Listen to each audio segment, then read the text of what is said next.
Alô, alô, escambanautas! Eu sou o Wilson Júnior e hoje vamos conversar sobre GDLK, o documentário sobre games que saiu na Netflix, ou Godlike, né, que é o que a abreviação significa.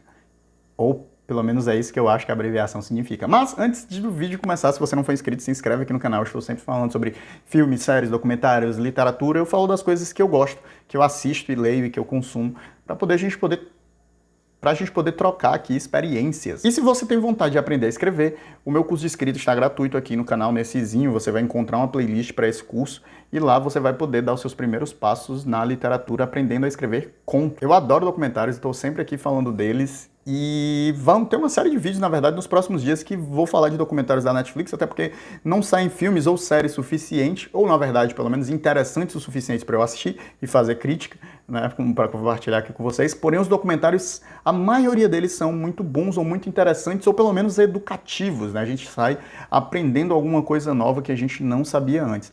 E esse é o caso do GDLK.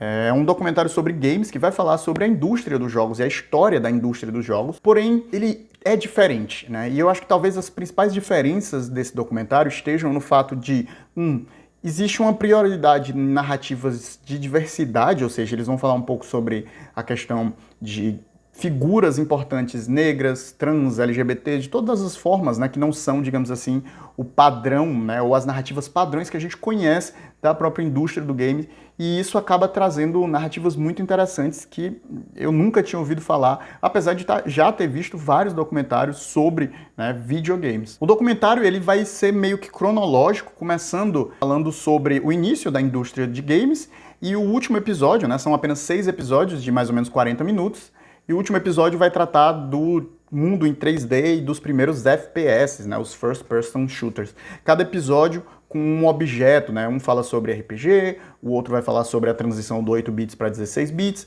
e assim, né, construindo uma narrativa. Por sinal, o storytelling é muito bem feito dentro do documentário, né? Eles escolhem ler sempre 2, 3 histórias para contar, meio que vão conduzindo a narrativa do episódio para no final encaixar aí, né? Essas histórias meio que se fecham dentro de um ciclo, sempre ali com 3 personagens.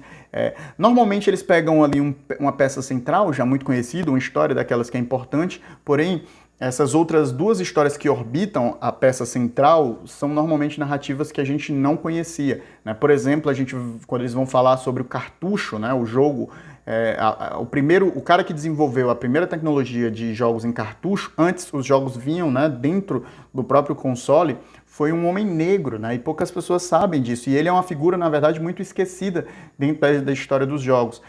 E uma das coisas interessantes, por exemplo, do documentário é que a maioria desses criadores, né, desses caras que fizeram ali grandes revoluções, né, que mudaram a indústria dos jogos e fizeram ela se desenvolver, andar para frente, ainda estão vivos. E esse sujeito é um dos poucos que morreu. E talvez por isso, né, assim, esse legado dele não esteja mais tão presente. Uma outra coisa é, por exemplo, a história de uma game designer, que é uma mulher trans, e vai contando a história de como ela foi uma das primeiras vencedoras dos torneios da Nintendo, né, muito tempo atrás. Então é tipo muito bem construído. E um outro detalhe muito importante, né, quando eles vão fazer as recriações, né, os convidados, eles várias vezes vão ali contar histórias, né? Vão ali narrar eventos. E eles fazem essas reconstruções desses eventos como se fossem pequenos jogos de 16 bits, né? Ou de 8 bits. E isso, pô, dá um clima muito legal para o documentário. Você vê que existe um cuidado muito afetivo das pessoas que criaram esse documentário em relação ao mundo dos jogos, né? E esse afeto dele se transmite para a narrativa. Uma outra coisa fantástica que o documentário traz, né, é que muitos desses, como eu falei, né, como muitas dessas pessoas ainda estão vivas, a gente tem acesso a acervos pessoais dele de fotos, de filmagem, os storyboards, né, os arquivos. Então a gente tem acesso a esse acervo pessoal, né, dos artistas que foram construindo, dos artistas, designers e programadores que foram construindo esse universo dos games. E é muito legal você ver ali as ideias em primeira mão, né? Tipo, como eles esboçavam, a galera pensando as coisas, tudo dentro de pastazinhas. Então, esse é um documentário muito bom, especialmente se você estiver na casa dos 30 anos, né? Porque essa primeira parte, e eu tenho certeza que esse documentário vai sair uma parte 2, né? Porque ele para ali na fundação do FPS e a gente tem muita coisa acontecendo depois disso. Ele para ali no começo dos anos 90, né, de fato. Então a gente tem muita coisa nesses últimos 30 anos, né, da indústria de jogos que também foram revolucionários e também transformam muitas coisas.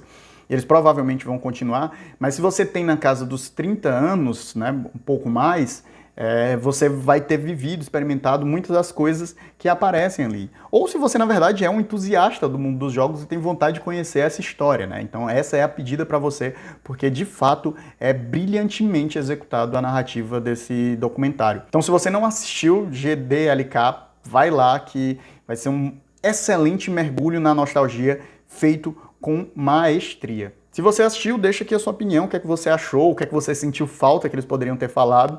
A gente se vê numa próxima e tchau!